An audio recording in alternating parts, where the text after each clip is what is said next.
사도행전 10장 44절에서 48절까지의 말씀입니다. 신약성경 사도행전 10장 44절에서 48절까지의 말씀입니다. 제가 한 절 읽고 여러분께서 한 절 읽으시고 교독하시겠습니다. 베드로가 이 말을 할 때에 성령이 말씀 듣는 모든 사람에게 내려오시니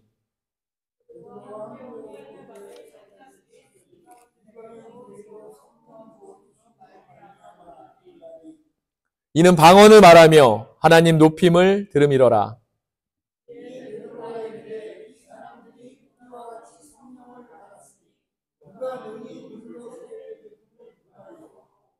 함께 읽을까요?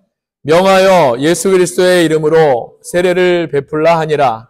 그들이 베드로에게 며칠 더 머물기를 청하니라.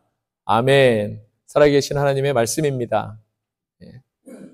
오늘 말씀은 고넬료를 만난 베드로가 성령의 깊은 감동을 받고 그때서야 눈을 떠서 이방인을 향한 하나님의 뜻을 깨닫게 되는 그런 내용입니다. 즉 하나님은 사람을 외모로 취하지 않으실 뿐만 아니라 이방인들 중에서도 하나님을 경외하고 또 의를 행하는 사람을 구원하신다고 하는 사실을 베드로가 이제 새롭게 깨닫게 되었던 것이지요. 저는 베드로처럼 정말 하나님을 신뢰하고 하나님을 경외하며 하나님을 사랑하는 사람들은 하나님에 대해서 날마다 눈을 뜬다고 믿습니다. 할렐루야. 그런데 참 이상하지요. 어떤 사람은 오랫동안 예수님을 믿었는데도 눈을 감고 교회에 나옵니다. 어떤 사람은 성경을 읽는데도 눈을 감고 읽기도 하지요. 그래서 성경의 말씀이 그 자신의 말씀이 되지 않는 것입니다. 하지만 성령이 그 사람에게 임하면 지금까지 감겨 있었던 그의 눈이 완전히 떠지는 역사가 일어나는 줄 믿습니다. 할렐루야. 이렇게 베드로가 하나님에 대해서 새로운 눈을 뜨기 시작한 겁니다. 하나님은 사람을 외모로 취하지 않으신다는 아주 중요한 사실을 그가 알게 된 것이지요. 사랑하는 여러분, 우리가 베드로를 보면 어떻습니까? 그는 3년 동안 예수님과 함께 지낸 사람입니다. 우리 주님과 함께 살았고 직접 말씀도 들었지요. 밥도 함께 먹고 잠도 함께 잤습니다. 또 주님이 십자가를 지던 그 현장에도 있었습니다. 뿐만 아닙니다. 베드로는 제자들 중에 제일 처음으로 주님의 부활을 목격했습니다. 사랑하는 여러분, 하지만 그럼에도 베드로는 아무것도 할 수 없었습니다. 그것은 다른 제자들도 마찬가지였지요. 베드로는 예수님을 그렇게 사랑하고 좋아했지만 부활하신 예수님을 만난 이후에 자기의 옛 직업으로 돌아갈 수밖에 없었던 사람입니다. 믿는 자들의 언어로 하면 그는 누구보다도 교회를 잘 아는 사람이었지요. 어렸을 때부터 성경도 잘 아는 그런 사람입니다. 설교도 수없이 많이 들었던 사람입니다. 기독교에 너무나 익숙한 사람이지요. 하지만 그는 아무것도 할 수 없는 사람입니다. 성령 체험 이전에 베드로는 어떤 사람이었죠? 예수님을 사랑했지만 인간적으로 사랑했던 사람입니다. 십자가 앞에서 좌절하며 두려워했고 무서워했던 베드로였지요. 법정에서 예수님이 재판받을 때 계집종 앞에서 3번이나 예수님을 부인했던 사람입니다. 이런 사람은 안타깝지만 예수님을 잘 믿지만 어떤 순간에 예수님을 안 믿을 수도 있는 사람입니다.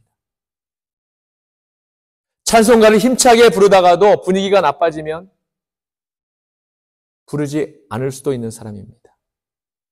교회에서 할렐루야 하면서 직장에 가서는 안 믿는 척 할 수 있는 그런 사람인 것입니다. 그런데 성령 체험 이후에 베드로는 어떠했습니까? 그가 한 번 설교하면 3,000명이 넘는 그런 사람이 순식간에 가슴을 치고 울고 회개를 합니다. 그리고 세례를 받습니다. 어느 날 베드로가 기도하러 성전에 올라갔는데 우리가 2주 전에 나눴던 말씀이죠. 날 때부터 안진뱅이 된 사람을 보았습니다. 불쌍한 마음이 들어서 그에게 일어나 걸어라 이렇게 했더니 그가 그대로 벌떡 일어났다는 거죠. 또 그가 명령했을 때 죽은 자가 살아나기도 했습니다. 더 이상한 일도 있습니다. 베드로가 성령 받은 이후에 초청받아서 가는 곳마다 안수를 하면, 베드로가 사람들 머리에 손을 얹고 기도하기만 하면 성령이 임합니다. 그리고 그 사람들이 방언을 하기 시작합니다. 베드로가 완전히 달라진 것이지요. 그는 이제 위기 앞에 섰을 때나 감옥에 들어가 있을 때도 오히려 담담하고 또 담대할 수 있었다는 것이지요. 이렇게 더 이상 마음이 흔들리지 않는 그런 베드로를 우리가 지금 보고 있는 겁니다, 여러분. 그는 시시때때로 기도하면서 성령의 음성을 듣습니다. 예수님과 함께 다닐 때는 없었던 영적 권위가 그에게 생겼고 영적 지도력이 베드로에게 임하게 된 것이지요. 사랑하는 여러분, 저는 저와 여러분도 이런 변화를 갖게 되기를 원합니다. 할렐루야. 성령 받기 전에는 베드로가 무슨 말을 해도 사람들이 그의 말을 듣지 않습니다. 하지만 성령을 받은 후에는 그가 무슨 말을 해도 사람들은 그의 말을 통해 영향을 받게 되는 것입니다. 이와 같이 성령님은 성령 받은 자들을 통하여 역사하시는 줄 믿습니다. 할렐루야. 본문의 45절에서 46절을 다시 한번 보겠습니다. 베드로와 함께 온 할례 받은 신자들이 이방인들에게도 성령 부어 주심으로 말미암아 놀라니 이는 방언을 말하며 하나님 높임을 들음이러라. 할렐루야. 베드로와 함께 온 할례 받은 신자들이 있었습니다.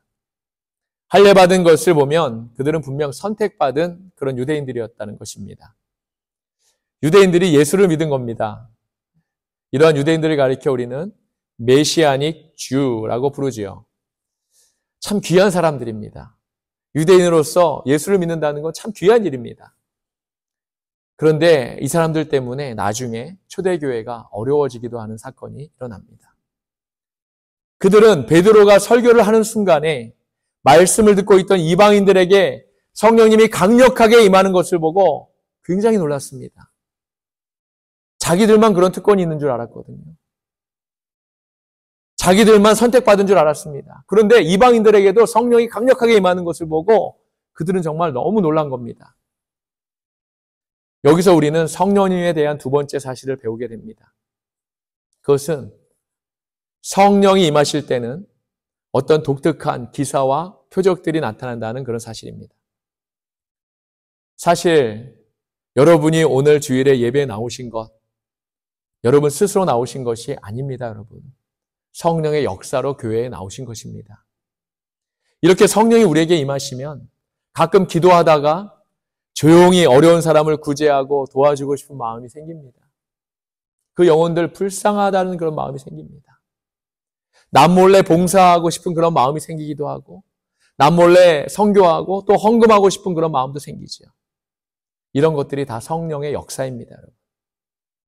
제가 저 자신을 바라보더라도 그렇게 착하지도 않은 것 같고 똑똑하지도 않은 것 같고 훌륭하지도 않은 것 같습니다. 그런데 어느 날 저도 모르는 사이에 용서하고 싶어지고 겸손하고 싶어지고 좋은 일을 하고 싶어지는 것입니다.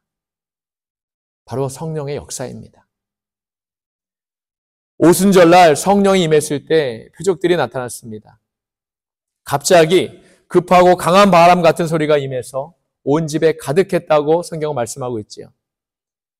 어떤 분이 내 마음을 가득 채우는 그런 느낌이 오고 있는 겁니다. 지금 이 순간에도 어떤 분이 바로 이 예배당에 가득 차 있는 것입니다. 당신의 백성이 모인 것으로 인해서 기뻐서 가득 차 있는 것입니다. 충만해 계신 것이지요. 찬송을 부르면 신이 나고 서로 얼굴만 보아도 행복하고 마음속 깊은 곳에서 감사와 기쁨이 넘쳐나는 겁니다. 이것이 바로 성령이 충만해 있는 그런 교회의 모습인 줄 믿습니다. 할렐루야. 저는 우리 교회가 그렇게 되기를 늘 사모하고 기도하고 있습니다. 여러분의 집과 가정이 그렇게 되기를 바랍니다. 여러분의 일터가 역시 그렇게 되기를 소망합니다. 할렐루야. 두 번째로 오순절날에 임한 표적이 무엇이라고 했습니까? 불의 혀같이 갈라지는 것이 각 사람에게 임한 것을 사람들이 볼 수 있었다고 했습니다. 사람들마다 성령 충만함을 받는 그런 체험을 하게 되는 것이지요. 그리고 또 한 가지가 있습니다. 성령 충만함을 받은 순간 그들은 그대로 그 자리에 앉아 있을 수 없었다는 것이지요. 밖으로 뛰어나갔고 자기들도 알지 못하는 그런 말을 하기 시작합니다. 각자 다른 나라 방언으로, 다른 방언으로 말하기 시작했던 것이지요. 예를 들면 예수를 이야기하는데 내가 한국말로 말하면 상대방은 자기 나라 말로 이해하는 겁니다. 또 내가 다른 나라 말로 직접 말하기도 합니다. 자기 자신도 모르는 일이 순식간에 일어나고 있는 것이지요.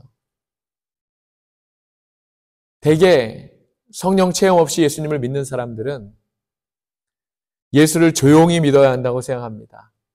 점잖게 아주 그냥 얌전하게 믿어야 한다고 믿지요. 예수 믿는 것은 다 내면적이고 요란하게 광적으로 믿는 게 아니라는 것입니다. 기도도 그렇게 합니다.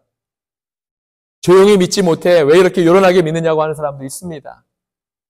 사랑하는 여러분, 그것은 그 사람이 성령을 체험하지 않았기 때문이라고 저는 믿습니다. 이런 사람들은 너무 경건한 나머지 성령님이 계신지 계시지 않은지도 잘 알 수 없고 꼭 그 모습이 졸면서 믿는 것 같습니다. 여러분은 이와 같이 되지 않길 바랍니다. 본문 46절에 이렇게 전하고 있습니다. 이는 방언을 말하며 하나님 높임을 들음이러라. 아멘. 두 가지를 얘기하고 있죠. 이는 방언을 말하고 하나님이 높임을 받는다는 겁니다. 이 두 가지를 들었다는 것이지요. 먼저 방언에 대해 잠시 나누어 보겠습니다. 성령이 임하면 특히 사도행전에서는 방언으로 말하는 것이 자주 나옵니다. 방언은 크게 두 가지로 나타납니다. 첫째는 다른 언어입니다. 방언이라는 말의 의미는 원래 사투리라는 뜻인데 이렇게 다른 나라 언어로 말하는 방언이 있습니다. 둘째는 영으로 말하는 방언입니다. 이것은 우리가 일상적으로 말하는 것과 약간 다릅니다. 그리고 성경에서 말하는 방언이 바로 이런 방언을 말하는 겁니다. 이것은 한마디로 표적입니다. 저는 성령의 역사에 대해 기록한 이 말씀을 그대로 믿습니다. 저는 여러분 모두 기도하다가 방언을 체험하게 되기를 바랍니다. 할렐루야! 이런 새로운 언어들, 신비한 언어들을 여러분이 모두 경험하게 되기를 소원합니다. 성령이 역사하시면 방언으로 기도하고 방언으로 말하고 방언으로 찬양하기도 합니다. 성령이 충만하면 정말 아름다운 기도, 충만한 기도, 감격스러운 기도, 시 같은 새로운 노래, 새로운 찬양 등등 이러한 방언들이 나타나게 되는 것이지요. 우리는 방언에 대해 일반적으로 조금 부정적인 인상을 가지고 있습니다. 잘 알아들을 수 없기 때문이지요. 그래서 좀 두렵기도 하고 망설여지기도 한 것입니다. 주위 사람들이 나를 어떻게 생각할까 하는 그런 두려움 때문이기도 하지요. 그럼에도 사랑하는 여러분, 그럼에도 크리스천들 중에 방언으로 기도하고 싶다는 사람이 60%가 넘는 통계가 있을 정도로 믿는 자들이 방언을 사모하고 있습니다. 두 번째, 이들이 성령을 받으면서 갑자기 이상한 말들을 하는데 가만 들어보니까 하나님을 높이는 말이었다고 했습니다. 하나님을 찬양하는 말들을 자꾸만 하더라는 거죠. 기도하면서. 이것이 바로 성령 세례받은 또 하나의 표적인 줄 믿습니다. 기도 많이 하는 사람의 특징을 보면요. 자꾸만 감사합니다 합니다. 뭐가 그렇게 감사한지 감사한다는 말이 그 사람의 입에서 떠나질 않습니다. 성령 받고 은혜 받은 사람은 그저 모든 것이 감사한 거죠. 또 다른 말을 하는데 할렐루야 아멘 합니다. 할렐루야가 주님을 찬양합니다라는 뜻인 거 잘 알고 계시죠, 여러분? 기도를 많이 하고 은혜를 많이 받은 사람은 말끝마다 할렐루야 아멘 이렇게 되어 있습니다. 여러분도 한번 해보시죠. 할렐루야 아멘. 누가 시켜서 하는 것도 아니고 다른 사람 들으라고 일부러 하는 것도 아닙니다. 그냥 습관적으로 나오는 것이지요. 왜냐하면 정말 매 순간 하나님을 찬양하고 싶기 때문이고 또 삶에서 하나님을 찬양하는 그런 삶을 살기 때문입니다. 그래서 여러분이 하는 기도가 능력 있게 되기를 소원합니다. 여러분의 찬양이 능력이 있게 되기를 바랍니다. 방언을 할 때마다 할렐루야 아멘 감사합니다가 넘쳐나기를 소원합니다. 자유주의 신학의 영향을 받은 신학자들의 책과 글을 읽어보면 하나님을 경외하는 표현이 거의 없는 것을 제가 발견하게 됩니다. 하나님을 사랑하는 표현도 찾아보기 힘들지요. 저는 그들이 책에만 그렇게 기록한 것이 아니라 그들에게 실제로 하나님을 사랑하는 마음이 별로 없기 때문이라고 생각합니다. 특별히 자유주의 신학에 물든 사람들은 학문이나 인간에 대해서는 관심이 참 많습니다. 하지만 하나님에 대해서는 별로 관심이 없는 것을 봅니다. 저는 여러분이 성령 충만해서 여러분 모두가 성령이 충만해서 언제나 하나님을 사랑한다는 고백을 하시고 방언으로 주님을 찬양하며 주님을 높이는 사람이 되기를 주님의 이름으로 진정으로 소원합니다. 계속해서 47절에서 48절을 봅니다. 이에 베드로가 이르되 이 사람들이 우리와 같이 성령을 받았으니 누가 능히 물로 세례 베품을 금하리요 하고 명하여 예수 그리스도의 이름으로 세례를 베풀라 하니라. 그들이 베드로에게 며칠 더 머물기를 청하니라. 아멘. 이러한 성령님의 역사에 대해서 베드로가 어떤 반응을 보였다고 했습니까? 그가 그들에게 물로 세례를 주었다고 했습니다. 할렐루야. 여기서 우리는 두 가지를 볼 수 있습니다. 바로 물 세례와 성령 세례입니다. 고넬료에게 물 세례가 먼저 왔을까요? 성령 세례가 먼저 왔을까요? 네, 성령 세례가 먼저 왔지요. 그에게 먼저 성령이 임했고 그리고 나서 물 세례를 받았습니다. 빌립이 에디오피아 내시에게 복음을 전했을 때도 그에게 냇가에서 세례를 주었습니다. 물 세례가 뭘까요, 여러분? 그것은 바로 세례 요한의 세례를 말합니다. 이 물 세례는 회개와 구원을 표현해 주는 것입니다. 또한 물 세례는 초대교회의 공동체가 한 식구이고 또 한 공동체임을 하나라는 사실을 말해주는 그런 세례입니다. 예수님은 죄인이 아니셨지만 그래서 그분은 세례를 받으실 필요가 없는 유일한 분이셨지만 모든 인류를 위한 그런 죄를 대속하셔야 했기 때문에 우리를 대신해서 세례를 받으셨습니다. 그러므로 모든 크리스천은 물 세례를 받아야 합니다. 이것이 바로 우리가 하나님의 자녀가 되었다는 증거이기 때문이고 우리가 그리스도의 몸된 교회의 지체라는 것을 확증하는 것입니다. 하지만 성령 세례는 다른 것입니다. 성령의 세례는 오순절날 나타난 것인데 성령께서 인치시는 세례입니다. 이것은 구원받은 자가 하나님의 능력을 받는 그런 세례를 말합니다. 보통 성령 세례는 물 세례와 구분하기 위해서 불 세례라고도 말합니다. 예수님이 승천하시면서 제자들에게 무슨 말씀을 하셨죠? 예루살렘을 떠나지 말고 내게 들은 바 아버지의 약속하신 것을 기다리라 라고 이렇게 하지 않았습니까? 주님이 왜 그러셨을까요? 제자들의 구원을 위해서 그러셨을까요? 아닙니다. 베드로는 이미 구원을 받았습니다. 예수님의 죽음과 예수님의 부활을 믿음으로 그는 구원을 받았습니다. 그런데 그가 구원은 받았지만 그는 아무것도 할 수 없었지요. 구원을 받았다고 능력을 받은 것입니까? 아닙니다. 우리가 구원을 받으면 하나님의 자녀가 됩니다. 하지만 그렇다고 해서 우리가 능력을 받은 것은 아닙니다. 성령의 세례를 받아야만 우리가 능력을 받게 되는 것입니다. 할렐루야. 성령의 세례를 받기 전까지는 예수의 모든 제자들이 구원을 받았지만 아무것도 할 수 없었습니다. 그저 그 전에 하던 일로 그렇게 돌아갈 수밖에 없었지요. 구원을 받았지만 여전히 두려워했습니다. 여전히 숨어 있었습니다. 전도도 할 수 없었지요. 그들은 아무것도 할 수 없었습니다. 하지만 성령을 받은 후부터는 그들이 변한 것입니다. 할렐루야.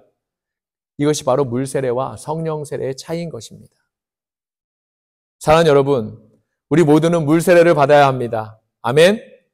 하지만 물 세례를 받는 것으로 만족해서는 안 됩니다. 우리는 꼭 성령 세례를 받아야 합니다. 그래야 우리가 서로 사랑할 수 있고 용서할 수 있고 죄를 멀리할 수 있고 전도할 능력이 생기는 것입니다. 할렐루야. 이것이 바로 성령 세례입니다. 사도행전 1장 8절에도 분명히 말씀하지 않습니까? 오직 성령이 너희에게 임하시면 너희가 권능을 받고, 할렐루야, 구원을 받고서가 아니라 권능을 받고라고 말씀하지 않습니까? 대부분의 한국교회와 이민교회들은, 또 교인들은 구원받는 물 세례는 다 받았는데 성령의 인치심에 대해서는 잘 모릅니다. 성령 세례에 대해서는 성령 강림절 외에 그걸 제외하고는 설교도 잘 하지 않고 관심도 많지 않은 것 같습니다. 그래서 그냥 구원받은 것과 그 믿음이 전부인 것처럼 그렇게 신앙생활하는 사람들이 많은 것이지요. 그러한 이유로 구원받은 사람들의 삶이 정직하지 않는 삶을 살고 있는 것이고, 불평하는 삶을 살고 있는 것이고, 불만에 가득 찬 삶을 살아가고 있는 것이고, 원망하고 미워하는 삶을 살아가는 겁니다. 한마디로 이 세상의 삶이 구원받았음에도 행복하지 않고 힘겹고 어려운 그런 지옥 같은 삶인 것이지요. 사랑하는 여러분, 성령이 임해야 그 사람 안에 평온이 임하는 줄 믿습니다. 기쁨이 오는 것입니다, 여러분. 그런데 성령 세례는 학습이나 훈련으로 얻어지는 것이 아닙니다. 어떤 교단에서는 방언을 훈련해서 하게 한다고 하는데 성경적으로 보면 그것은 옳지 않은 것입니다. 성경이 분명히 말씀하고 있지요. 성령이 너희에게 임하시면, 이것은 전적으로 하나님의 은혜로 얻어지는 것입니다. 할렐루야. 그래서 우리가 성령 세례를 사모해야 하고 성령 충만할 수 있도록 하나님의 은혜를 날마다 구해야 하는 것입니다. 성령의 충만함을 받도록 힘써 기도해야 하는 것이지요. 그리고 성령 세례를 받으신 분들은 성령의 기름 부으심과 인치심이 계속되도록 기도해야 합니다. 성령 세례는 한 번 받은 것으로 끝나는 것이 아니라 기름을 채워야 하는 것과 같습니다. 그래서 기름 부으심이라고 하는 겁니다. 그러므로 능력받은 사람들은 더 많은 기름 부으심을 받기 위해서 더 겸손해야 하는 것이지요. 그렇게 겸손한 마음으로 성령님께 더욱더 의지하면서 계속해서 성령의 부으심, 기름 부으심이 넘쳐서 능력 있는 삶을 살아가게 되는 것입니다. 세례에 대해서 한 가지 더 나누고 싶은 말씀이 있습니다. 48절입니다. 명하여 예수 그리스도의 이름으로 세례를 베풀라 하니라. 그들이 베드로에게 며칠 더 머물기를 청하니라. 아멘. 세례를 누구의 이름으로 받는가 하는 것이지요. 한두 달 전에 어떤 목사님께 들은 이야기입니다. 샘플 안에 있는 아주 큰 교회인데 어려운 사람들을 도와주고 구제와 사회봉사도 많이 하는 그런 교회라고요. 그래서 이것 때문에 미국뿐만 아니라 세계적으로도 아주 유명한 그런 교회가 되었습니다. 그런데 그 교회에서는 세례를 줄 때 그 교회의 이름으로 세례를 준다고 합니다. 이것은 이단들이 행하는 일입니다, 여러분. 완전히 잘못된 것이지요. 아무리 좋은 일을 많이 하고 아무리 선한 일을 하고 착하게 살아도 그 교회의 이름으로 세례를 받는 그런 사람들은 죄송하지만 크리스천은 아닌 것입니다. 예수 그리스도의 이름으로 세례를 받아야 우리가 구원받게 되는 겁니다. 그런데 본문은 우리에게 말씀하기를 성령 세례도 역시 예수 그리스도의 이름으로 받아야 한다라고 이렇게 말씀하고 있습니다. 할렐루야. 예수 그리스도가 아니면, 그 이름이 아니면 우리는 하나님 앞에서 아무것도 아닌 것입니다. 오직 그 이름 때문에, 그분 때문에 우리가 구원받고 그분 때문에, 그 이름 때문에 그 능력으로 살아가는 것이지요. 오늘 말씀을 통해 이 사실에 대해서 분명히 할 수 있기를 소원합니다. 그런데 또 한 가지 우리가 분명히 해야 할 것이 있습니다. 사도행전을 보면 성령 세례를 줄 때 안수를 하는 것을 봅니다. 베드로가 안수했을 때 성령이 임하고 그 다음에 방언을 했다고 하지 않았습니까? 그러면 안수를 해야지만 성령 세례가 임하는 것일까요? 네, 그렇지 않습니다. 성령 세례는 전적인 성령의 역사이기 때문에 어느 때나 그분이 원하시면 은혜로 우리가 받을 수 있게 되는 것입니다. 또 한 가지, 방언을 해야 구원을 받는다고 생각하는 사람도 있습니다. 아닙니다. 방언은 구원과 상관없습니다. 그러면 방언을 못하는 사람은 성령 체험이 없는 사람일까요? 네, 우리는 이렇게 말해서도 안 됩니다. 대신 이렇게 말하십시오. 성경에서 말씀하는 대로 그 사람에게 성령 세례가 임하면 방언을 한다고 말해야 맞습니다. 완전히 다른 말이죠, 여러분. 말씀을 마칩니다. 사도행전 11장 13절에서 15절에 보면 오늘 본문과 관련한 베드로의 말이 나옵니다. 그가 우리에게 말하기를 천사가 내 집에 서서 말하되 내가 사람을 요빠에 보내어 베드로라 하는 시몬을 청하라. 그가 너와 내 온 집이 구원받을 말씀을 내게 이르리라 함을 보았다 하거늘 내가 말을 시작할 때 성령이 그들에게 임하시기를 처음 우리에게 하신 것과 같이 하는지라. 아멘. 지금 고넬료에게 임한 성령의 역사는 베드로가 마가의 다락방에서 처음 오순절날 체험했던 그 성령의 역사와 똑같다는 고백을 지금 베드로가 15절에서 하고 있는 겁니다. 결국 오순절의 성령의 역사가 계속해서 나타나고 있는 것을 우리가 볼 수 있는 것이지요. 어떤 사람들은 오순절 성령의 역사는 한 번 일어난 것으로 끝났다고 말합니다. 하지만 그렇지 않습니다, 여러분. 성령의 역사는 고넬료에게 일어났던 것처럼 지금 이 순간까지도 계속되고 일어나고 있습니다. 저는 오늘 말씀을 통해 여러분과 여러분 가정 안에 이러한 오순절 성령 세례가 임할 수 있기를 소원합니다. 할렐루야. 고넬료의 사건을 통해 오늘 이방 나라에까지 저와 여러분 우리가 믿기까지 하나님의 복음이 전해져서 이 복음을 우리가 믿게 된 것입니다. 그런데 저는 오늘 본문의 말씀을 통해서 저와 여러분에게 여러분 가정에 여러분 일터에 또 다른 복음이 시작되기를 소원합니다. 그것은 성령 세례입니다. 지금 이 세상은 정말 어느 때보다도 하나님의 복음이 꼭 필요한 시대입니다. 제 아내와 뉴스를 들을 때면 강도, 살인, 약탈, 폭행, 전쟁 이런 뉴스가 날마다 들려와서 정말 귀가 아파서 듣기 싫을 정도입니다. 그래도 궁금하니까 우리가 또 뉴스를 자꾸 듣게 되는데 지금 이 세상이 이렇습니다. 이 세상에 소망이 없습니다. 바로 지금이 우리가 구원받을 만한 때요. 은혜의 순간인 겁니다, 여러분. 여러분의 가정에서부터 성령 세례가 필요한 이유입니다. 할렐루야. 여러분 일터에도 성령 세례가 필요하지요. 또 다른 복음의 시작. 바로 지금 이 순간 시작할 수 있기를 소원합니다. 날마다 우리 주님만 바라보시고 성령 세례를 간구하시고 응답받아서 더 능력 있는 삶을 통해서 날마다 감사와 찬양과 사랑 고백이 넘쳐나는 그런 저와 여러분 모두가 되시기를 우리 주님의 이름으로 간절히 축원합니다. 아멘. 기도하시겠습니다.